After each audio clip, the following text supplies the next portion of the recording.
Merci Marie-Pascale d'être avec moi. Merci à toi de m'inviter. Marie-Pascale est une infirmière qui a travaillé pendant des années et des années. Alors elle me l'a dit, ah, je suis à la retraite. Bon, pour moi, une infirmière elle reste une infirmière jusqu'à son dernier souffle. Tu es aussi naturopathe, aussi relaxologue. Et as-tu quelque chose à rajouter? Oui, bon, oui, je propose aussi l'irrigation du côlon et j'aime bien aussi transmettre un peu toutes mes connaissances maintenant, hein. Avec l'âge, du coup, on est dans la transmission et je propose aussi donc des ateliers de naturopathie, de la naturopathie que j'ai appris, qui est la naturopathie vitaliste. Et je puise toutes les connaissances, entre autres, dans ce principe de la naturopathie vitaliste, hein, beaucoup par rapport à ce qu'on va parler aujourd'hui, parce que du coup, j'ai découvert effectivement comment cette activité physique est indispensable à la santé, peut aussi, si elle n'est pas faite comme il faut, comme j'en ai parlé la dernière fois, hein, peut nuire au corps, hein, nuire au fonctionnement du corps. Donc, il faut comprendre comment faire cette activité physique pour qu'elle nous apporte des bienfaits dans notre corps et dans notre tête aussi, hein, puisque on voit que, voilà, on va voir que ça fait du bien vraiment aussi à la tête, en déstressant et en vidant la tête. Hmm. Alors, je vais Donc, te donner la main, Marie-Pascale. Tu peux tout à partager fait. ton écran. Je vais te dire du coup si on voit tout, si tout. Ouais, c'est ça. Voilà, hop, je fais ça et je vais le mettre en grand quand ça va avoir monté. Hop, oui, c'est bon. Voilà. Donc là, normalement, il est en grand. C'est super. Je vais mettre ça à côté là pour pas qu'on voit sur. Voilà. Donc voilà. Donc on dit, hein, ça, on le sait, que la santé ne peut pas être sans activité physique. Et là, je vais vous expliquer plus en détail pourquoi. Parce que, comme je l'avais dit la dernière fois, hein, le mouvement, c'est la vie, hein. Quand il n'y a pas, plus de mouvement, c'est la mort, hein. Voilà. Donc, si on veut rester en vie, il faut qu'il y ait du mouvement dans notre corps. Et de toute façon, et ça se fait. Il y a toujours plein de mouvements dans le corps. Notre corps est toujours en train de faire plein de choses parce qu'il doit essayer de rester en équilibre, hein. Cette fameuse équilibre, le- l'homéostasie est un équilibre qui est favorable à la vie. Et ça va passer, entre autres, aussi par nos mouvements à nous. Voilà, hein. Et parce que justement, le mouvement, il va permettre une meilleure oxygénation du corps. Voilà, ça c'est super important. La première nourriture dont on a besoin, c'est l'oxygène, c'est Hmm. pas les aliments. Il faut bien prendre conscience de ça. Sans oxygène, dans très peu de temps après, voire plus d'oxygène, eh bien, on n'est plus là, hein. Alors, évidemment que on en peut en avoir suffisamment pour rester en vie. Mais est-ce que on en a suffisamment pour que nos cellules fonctionnent de façon optimale? Voilà, hein, c'est ça qu'il faut comprendre. Et plus on va en apporter, et plus le corps va mieux fonctionner. Et regardez quelle est la partie qui va être très gourmande en oxygène, eh bien, c'est le cerveau. Le cerveau va consommer 20% de notre oxygène total, alors que c'est une toute petite partie de notre corps. D'accord? Donc, si on veut que notre cerveau fonctionne bien, il faut lui apporter suffisamment d'oxygène. Sinon, il se met en mode survie. Et en mode survie, c'est pas le super potentiel, quoi, hein, voilà. Donc ça, c'est une notion importante à connaître. Alors pourquoi aussi le mouvement? Parce que si il n'y a pas de mouvement, le corps il va se rétracter, il va se rigidifier, il va se scléroser, hein. Et justement, l'activité physique va permettre de la souplesse, de maintenir une certaine souplesse, une certaine fluidité au niveau des muscles et tout ça. Pourquoi? Parce que aussi, le mouvement, il va permettre de tonifier les muscles. Parce que la tonification des muscles est très importante, entre autres pour maintenir les os en place. Ça, c'est important qu'il faut comprendre que les os, ils vont pouvoir rester en place et en bonne place s'ils sont soutenus par des muscles qui sont tonifiés. Il n'y a pas que les os qui vont rester vraiment en place, les organes aussi vont rester en place, dans les bonnes places, quand on va avoir des muscles qui sont toniques. Et il faut comprendre aussi que là, c'est peut-être une notion que vous n'avez pas forcément, mais que le mouvement va pouvoir nourrir l'os. C'est-à-dire que la musculation, c'est-à-dire quand le muscle il va se contracter, se décontracter, ça va faire venir du sang dans le muscle qui est près de l'os. Et là, du coup, ça va amener du sang dans l'os pour qu'il puisse se nourrir et se densifier. Et en fait, en naturopathie, nous voyons la vitalité d'une personne à sa densité. Vous voyez, et ça, c'est monsieur Edmond Desbonnets, vous voyez, je vous en parlais tout à l'heure. Là, c'est une photo de lui. Et on voit qu'en fait, ce monsieur, c'est lui qui a mis en tout premier l'activité physique en avant.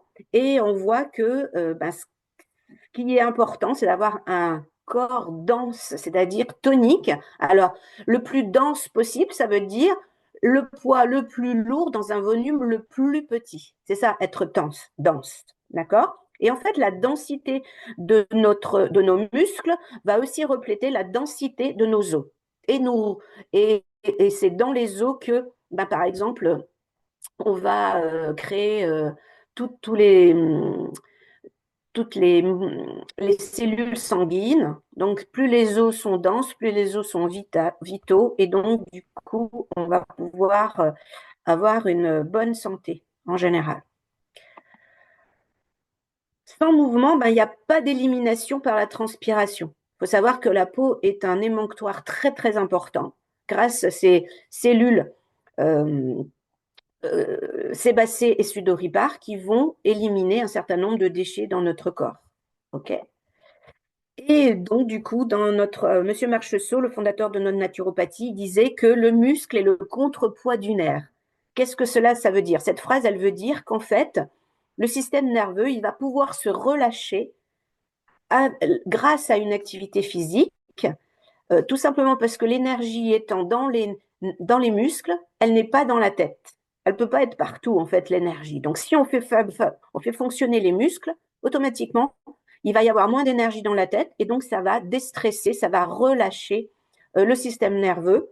Et vous savez que le système nerveux, pour pouvoir se régénérer, il doit ne pas être actif. Donc, il doit se relâcher. C'est en état de déstress, de relaxation, que le système nerveux peut se reprendre de l'énergie.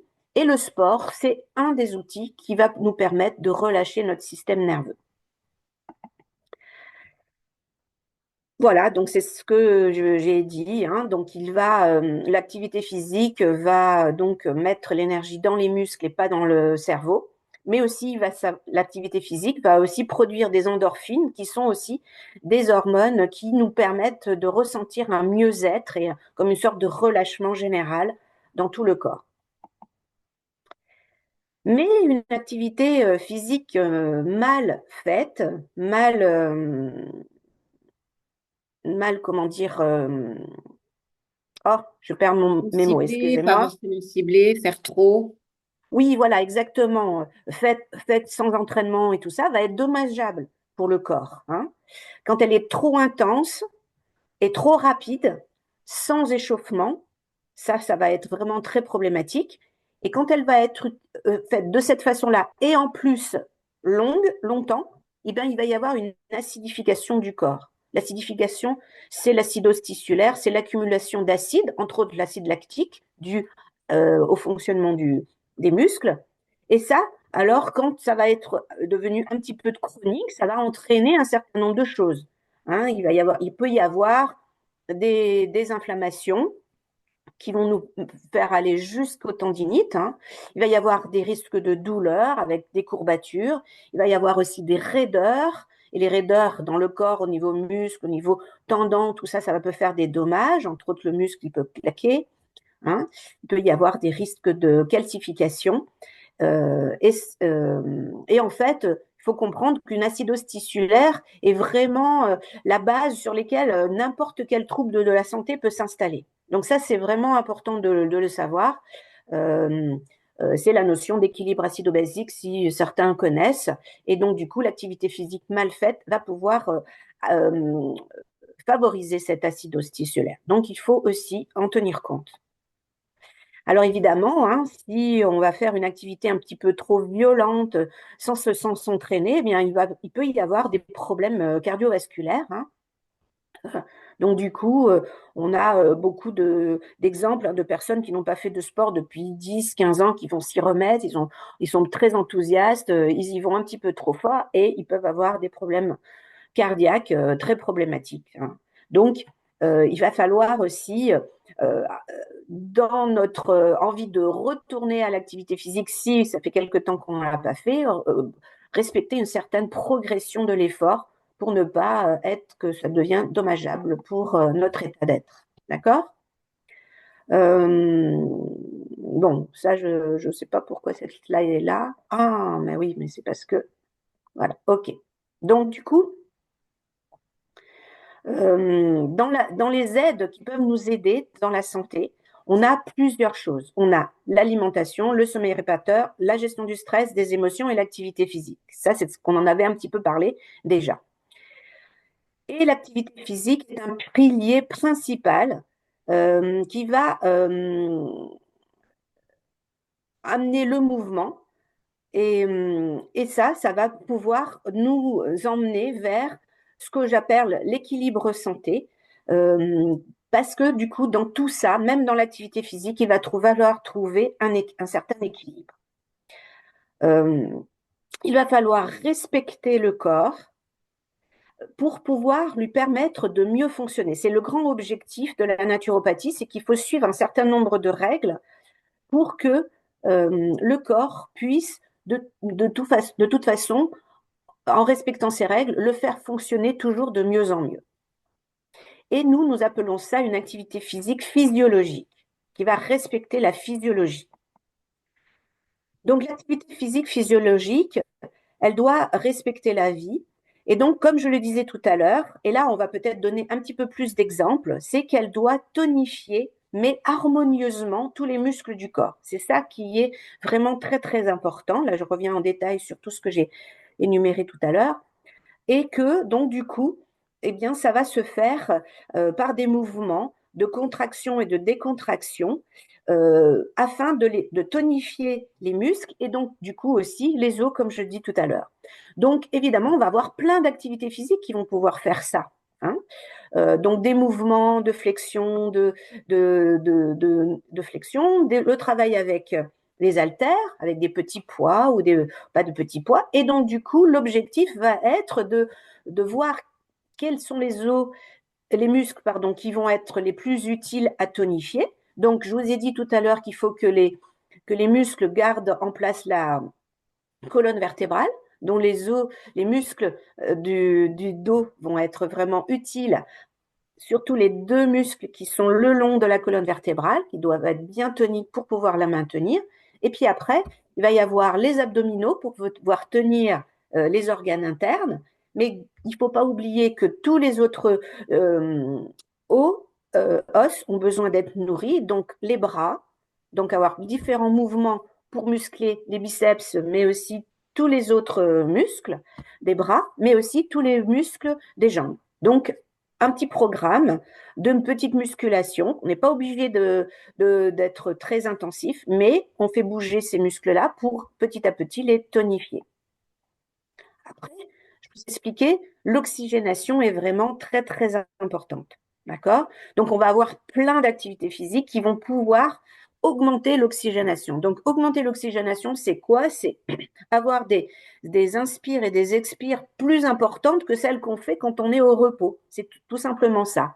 Donc, ça peut être même en étant statique, hein, évidemment. On peut augmenter son inspire et augmenter son expire en étant assis devant une fenêtre ouverte ou dehors. Bon, évidemment, là, on est sur une oxygénation plus importante, mais on n'est pas dans le mouvement. Mais pour des personnes qui, au début, ne peuvent pas aller jusqu'à éventuellement courir ou marcher ou faire du vélo, ben, ça peut être aussi un moyen d'augmenter son oxygène général. D'accord? Après, le corps, il doit s'assouplir, doit à la fois assouplir les muscles, c'est-à-dire les étirer pour qu'ils puissent être plus longs et permettre un mouvement plus ample, mais c'est aussi la souplesse des articulations. Donc là, vous voyez, j'ai mis quelques exemples de mouvements. Alors, il y en a beaucoup tirés du yoga, hein, parce que justement, le yoga, ben, c'est une des activités qui va aider à garder la souplesse du corps. Les yogis disent que la souplesse, c'est la santé, hein, c'est la jeunesse et c'est la santé. Donc voilà, on va œuvrer pour toujours être plus souple. Mais vous voyez que tout ce que j'ai choisi comme dessin, c'est pour vous montrer que tout doit être souple. Ici, vous voyez, on travaille à la fois sur les jambes et sur le dos. Ici également, c'est sur le dos, mais dans l'autre sens, hein, pas dans le sens où habituellement on fait. Celui-là, c'est plutôt dans l'autre sens. On va essayer et ça va travailler aussi sur les jambes ici et sur les muscles du dos. Ici, ce serait plutôt en latéral. Les muscles, tous ces muscles-là vont être étirés et évidemment les articulations. Évidemment, la torsion hein, qu'on connaît bien au niveau du yoga va aider latéralement à étirer les muscles des flancs, tout ça, mais également les muscles des jambes dans le bon sens et un petit peu aussi les épaules et les bras. D'accord? Donc, on va essayer d'avoir des mouvements qui vont essayer d'allonger et d'assouplir tous les muscles et les articulations. Et évidemment, comme je vous disais, l'activité physique, elle va nous déstresser. Donc, ça va être beaucoup plus déstressant si on fait cette activité physique dans la nature, vous voyez, que dans une salle, par exemple, hein, juste pour donner un exemple. Mais bon, si on ne peut pas faire autrement, on ne peut pas faire autrement. Mais quand même, quand on va être dans la nature va aussi nous aider à retrouver ce calme intérieur et, comment dire, à la fin de notre activité qui peut être un petit peu plus intensive, prendre un temps pour savourer cette relaxation, cette détente générale qu'elle va nous apporter. Et la chose un petit peu particulière qu'il faut comprendre aussi, c'est que cette activité physique, et ça c'est vraiment une notion qui vient de notre naturopathie, elle doit pouvoir masser les organes internes. Ça c'est vraiment important. Et donc là, vous voyez, ce que j'ai trouvé comme posture vont nous montrer.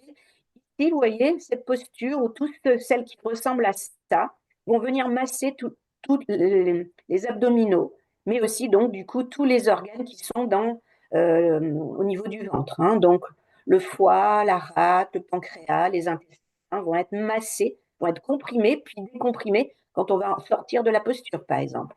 Ici, par exemple, cette posture-là, mais peut-être plus préférentiellement en mettant les points au niveau en dessous des côtes là et du sternum, eh bien, on va masser les reins, par exemple, en faisant des pressions et des pressions avec la respiration, par exemple. Et ici, ben, ça va être aussi les intestins qui vont être massés et les organes internes d'un côté et puis de l'autre. Donc, on va avoir, euh, on va avoir cette conscience que quand on va faire des mouvements, on ne va pas faire les mouvements seulement pour tonifier, assouplir les muscles et les articulations, on va aussi avoir conscience que chaque mouvement, s'ils viennent presser le ventre, eh bien, ils viennent aussi masser les organes internes. Pour obtenir tous ces bienfaits que doit faire une activité physique, physiologique, on va peut-être avoir besoin de plusieurs activités, justement, hein, parce que il y a toute une panelle assez importante de choses que ça doit apporter. Alors du coup, mais vraiment la chose qui est importante, c'est de se respecter, respecter son rythme, mais aussi observer une certaine progression et beaucoup de régularité. C'est ça qui va être vraiment très bénéfique pour notre bien-être et notre santé, c'est se respecter, avoir une progression et puis la régularité. Euh, pour les activités qui sont un peu plus dynamiques, moi, ce que je propose, comme je vous ai dit tout à l'heure que la transpiration était très importante, on va essayer d'aller jusqu'à la transpiration. Vous voyez, on va essayer, et ça peut être même le critère, bah, je transpire, ça y est, je peux m'arrêter. Ça peut être ça, voilà. Il y a plein de choses qui est possible de faire. D'accord. Après, on va observer ces sensations après une séance. Et du coup, c'est là où, à un moment donné, on va réajuster pour la séance suivante. Si on a été trop fatigué, si on a eu trop de courbatures, si on a été vraiment pas bien après cette séance, eh bien, on se dit, bah, tiens, j'ai été un petit peu trop fort. Donc, je reviens un petit peu moins, je suis un peu moins ambitieuse ou ambitieux et j'en fais un petit peu moins, tout simplement pour que la prochaine fois, je sois mieux adaptée à où j'en suis de mon activité physique. Après, ça peut être soit on diminue, ou alors dans l'autre sens, hein, si ça a été trop léger, eh bien, on va allonger, mais ça peut être aussi dans la longueur de la séance ou dans l'intensité de l'effort. On va pouvoir jouer sur ces deux critères-là. Par exemple, si on est sur un petit peu de musculation avec des haltères et que on a trouvé ça facile et qu'on n'a pas trop de sensations au niveau des muscles qui ont travaillé, on va peut-être pouvoir augmenter un petit peu au niveau des poids des haltères, augmenter un petit peu de 500 grammes à 500 grammes pour progresser. Tous les sports peuvent être donc des activités physiologiques à partir du moment où vous respectez ce que je viens d'expliquer. Hein, se respecter, la progression et puis la régularité. Et c'est toujours la manière avec laquelle on va faire cette activité physique ou ce sport qui va faire toute la différence entre qui va porter, ce qui va être favorable à la santé ou pas. Il y a un adage yogique qui dit pas trop, mais pas trop peu non plus. Hmm. Et ça, c'est vraiment très, très intéressant, c'est qu'il ne faut pas trop en faire, mais si on n'en fait pas assez, bah, ça ne va pas nous apporter suffisamment. Donc, trouver cet équilibre au Ouais. niveau de cette progression, au niveau de la longueur, au niveau de tout, pour que ce soit toujours un plus pour nous. D'accord? Donc, je reviens un petit peu sur la théorie de ce que M. Marcheseau nous enseigne. C'était un biologiste, hein, du coup, c'est lui qui a fondé la naturopathie vitaliste en 1935. Hein, et lui, il disait qu'en fait, l'homme était un animal marcheur et porteur. Donc, ça nous donne une idée de quelles sont les activités physiques qui sont les mieux adaptées à l'homme. Eh bien, c'est la marche et le fait de porter. Et c'est pas étonnant puisque pendant longtemps, une longue partie dans notre évolution, nous avons été nomades, où nous marchions pour aller chercher ailleurs les endroits où il y avait de quoi nous nourrir et que nous portions nos maisons sur notre dos. Voilà. Donc, il va y avoir deux activités physiques quand même un petit peu plus ciblées et très intéressantes pour nous, l'animal homme, hein, c'est la marche, le portage. Et donc, comme évidemment, on ne va pas porter notre maison sur notre dos, voilà. Mais du coup, ça va être la musculation des muscles avec peut-être des haltères pour tonifier les muscles qui servent à faire euh, et donc qui vont vers une musculation harmonieuse de tous les muscles.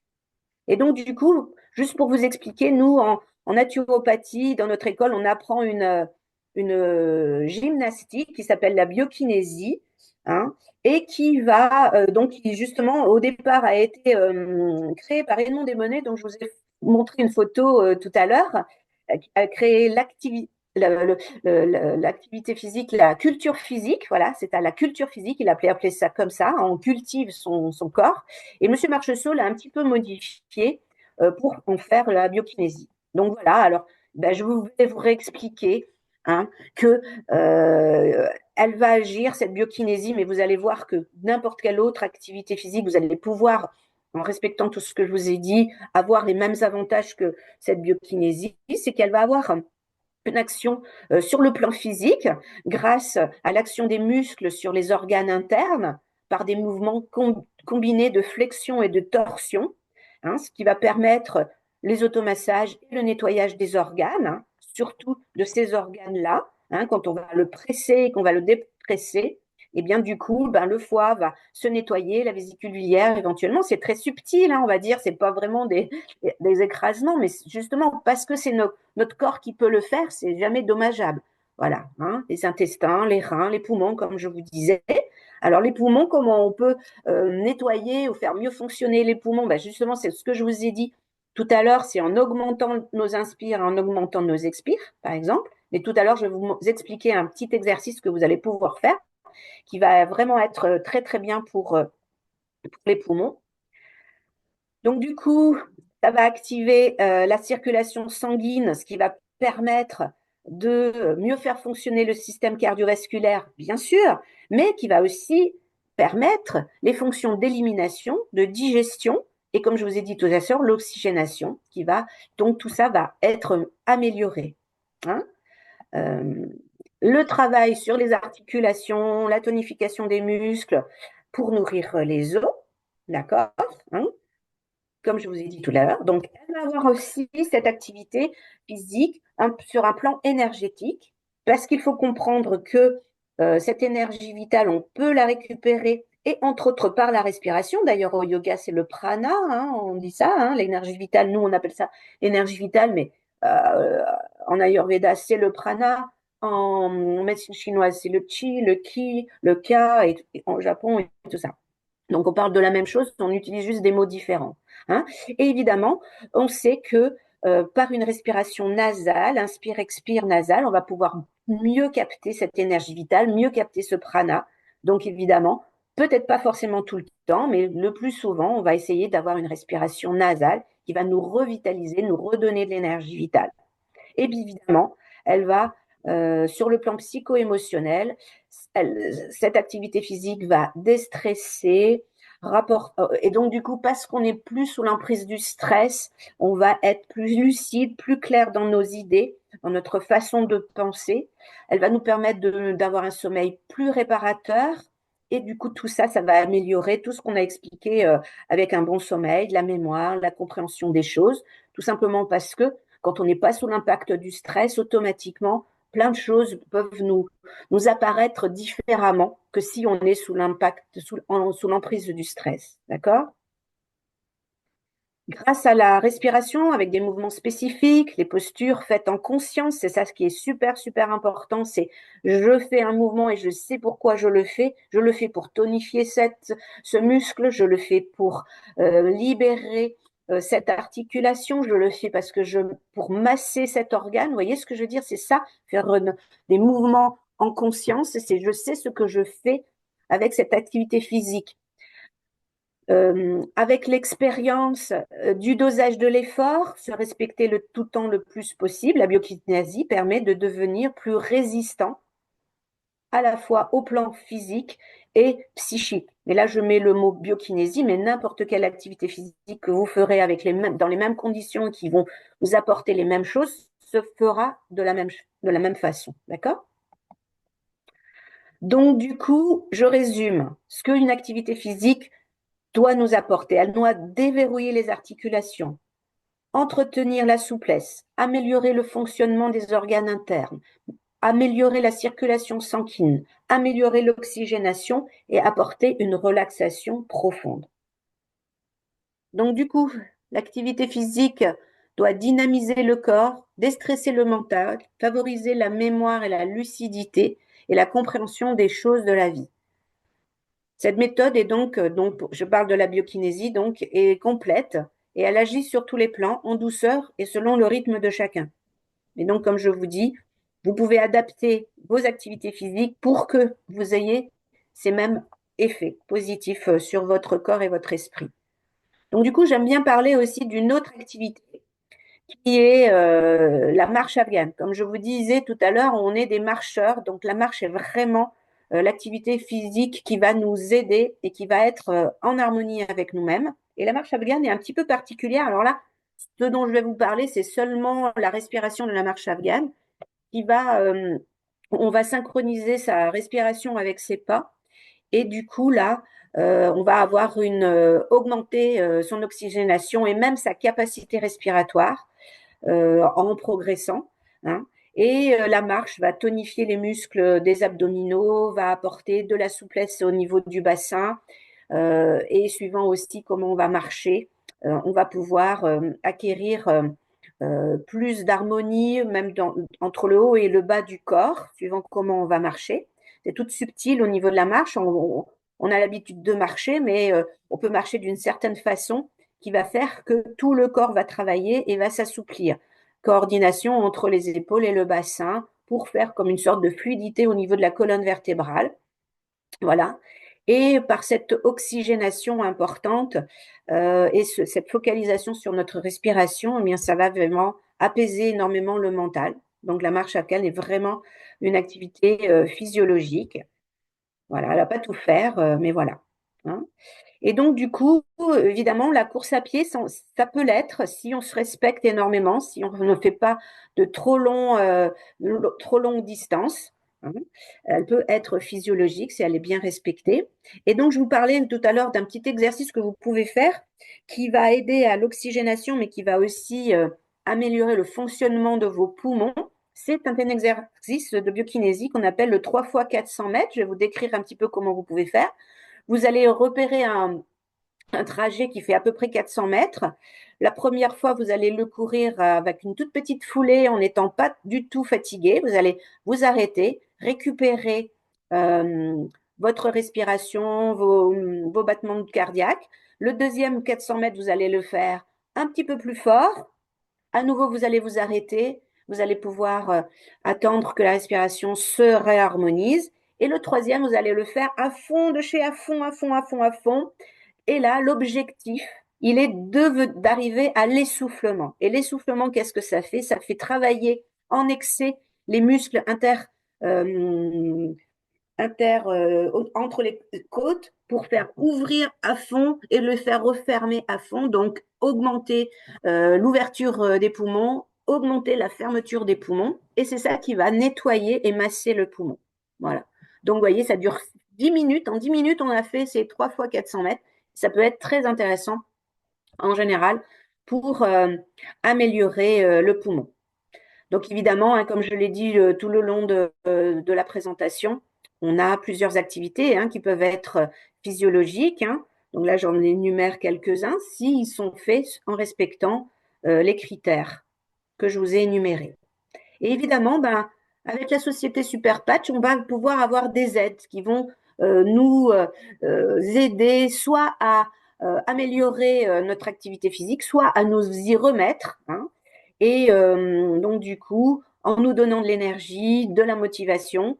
euh, et donc, du coup, ce sont des patchs qui n'apportent vraiment rien, aucun produit chimique, hein, qui sont très faciles d'utilisation. On en met tous les jours sur une peau sans poils, sans blessures et sans pliures. On va le changer tous les jours. Et on en a un certain nombre, donc entre autres le Liberty, qui nous redonne de l'énergie, qui apporte de l'équilibre, de la stabilité physique, hein, qui calme les sensations douloureuses éventuellement du corps. On a le Victory également. Alors là, il est encore plus ciblé activité physique parce qu'il va vraiment nous donner de la force, plus d'endurance. Il va nous aider à mieux récupérer à l'effort et il va minimiser aussi les courbatures. Donc vraiment, celui-là est vraiment bien adapté pour nous aider à revenir dans une activité physique physiologique.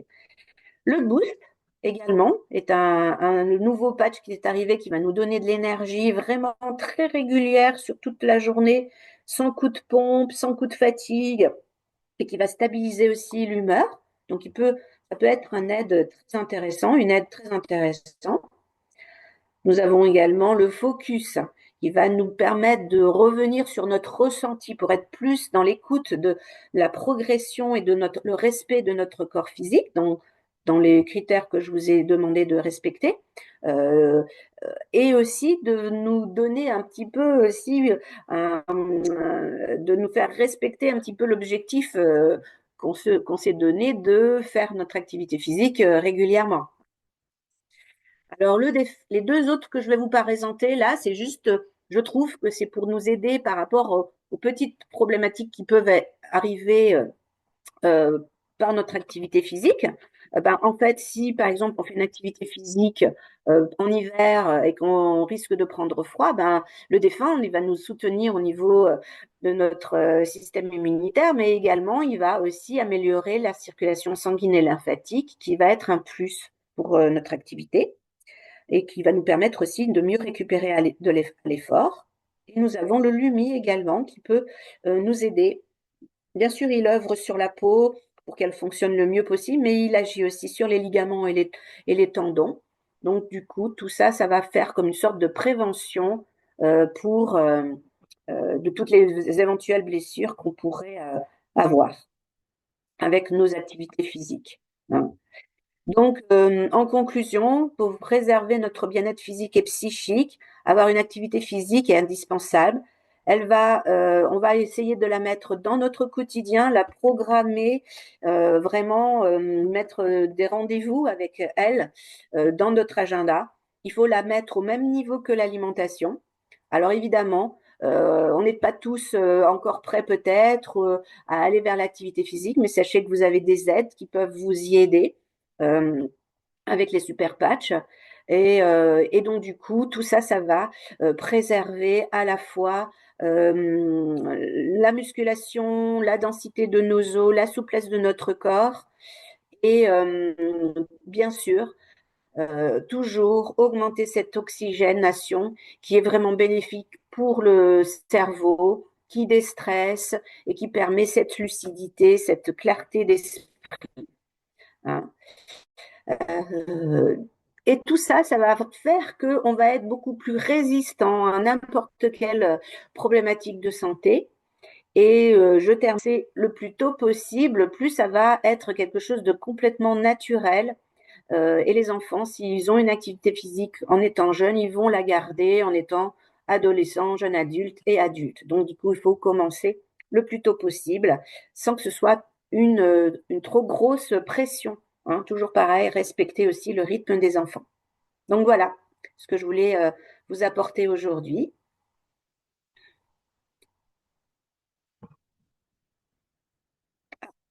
Je t'entends pas, Cécile. Ah, t'as Voilà, pas ouvert ton micro. j'ai Hop. rétabli mon son, pardon. J'avais éteint pour ne pas perturber. Merci infiniment pour toutes ces explications. Je vais récupérer, je vais nous mettre l'une à côté de l'autre pour chatter de petites secondes. Moi, ce qui me parle énormément, surtout quand tu parlais des mouvements, par exemple, à faire, quand tu parlais de torsion, de massage, alors ça me parle énormément, parce que moi, le toucher est important aussi, le massage, c'est doux. Mais pour aller un petit peu plus loin, puisque je pratique le yoga, en fait, c'est un petit peu comme une machine à laver, et on va un petit peu essorer. Voilà, alors et rien de grave puisqu'on le fait avec la conscience et le mouvement. Donc on va essorer, imaginez par exemple le foie, puisqu'on sait qu'on aime bien quand même essorer notre foie, en tout cas le nettoyer, ce serait bien, parce que c'est le premier qui prend. Bien l'essorer. Et alors qu'est-ce qui se passe quand tout à coup on desserre? Bien, comme le linge, on peut remettre sous l'eau, les plis vont être dépliés. Et ben, c'est la même chose avec l'organe. Il y a une apoxie, c'est-à-dire il y a un manque d'oxygène parce qu'il y a une compression et tout à coup par la respiration, quand on se remet droit, il reprend toute sa place et là il y a un flux sanguin qui arrive avec tout ce qu'il faut parmi les globules rouges puisque les bonnes choses se transportent par là. Et donc là, on force vraiment sur une belle détox. Alors, on a des problèmes de connexion aujourd'hui. Marie-Pascale est de nouveau disparue. La vidéo, en fait, est coupée en plusieurs liens. On est mardi 11. Il y a pas mal de coupures. Autre chose que je voulais aussi mettre en avant, quand elle parlait de faire ni trop ni trop peu, je vais rajouter quelque chose que l'on connaît dans l'hormèse. C'est que parfois aussi, eh bien, il faut aller au-delà de ce qu'on pense, ce qu'on est capable de faire. Parce que c'est là qu'on va pouvoir avoir les récupérations. Donc, un petit peu comme choquer nos os, comme sauter, ou par exemple faire un bain avec des glaçons, ou une douche très froide. C'est pas très agréable, mais on choque le corps comme un sauna. Voilà, on va le choquer un petit peu, et puis il va se dire, ouh là là, qu'est-ce qui se passe? Et il va mettre en place des choses pour rester efficace. Et c'est là que les choses sont intéressantes. Donc, on peut essayer, il faut voir un petit peu effectivement, on peut respecter, mais parfois, il ne faut pas avoir peur non plus de se pousser un petit peu. Alors, vous êtes posé sûrement la question aussi de quel est le rapport avec les patchs, avec l'activité physique. Eh bien, dans un premier temps, déjà, c'est une aide. Donc, sachez que c'est une aide. Donc, si vous commandez, vous allez les mettre. Le fait que vous réintégriez votre corps par les patchs, parce qu'ils vont vous connecter à votre corps, c'est ce qui se passe. Le patch reconnecte le corps au cerveau. Eh bien, vous allez vous sentir mieux. et vous allez tout à coup avoir cette envie de faire quelque chose pour vous. De but en blanc, c'est très compliqué de sortir du canapé ou de se dire, bon, allez, voilà, je vais faire une activité physique. On le sait, c'est compliqué, c'est compliqué. Les patchs aident au niveau du mental à mettre des bonnes routines en place. Voilà. Voilà l'important des super patchs. Et puis, ils vont évidemment éviter les courbatures. Vous allez avoir une meilleure oxygénation, la récupération sera plus rapide, vous allez avoir une bonne endurance, un bon moral et envie de continuer pour pas le faire un certain temps, mais une nouvelle routine et un nouveau chemin de vie.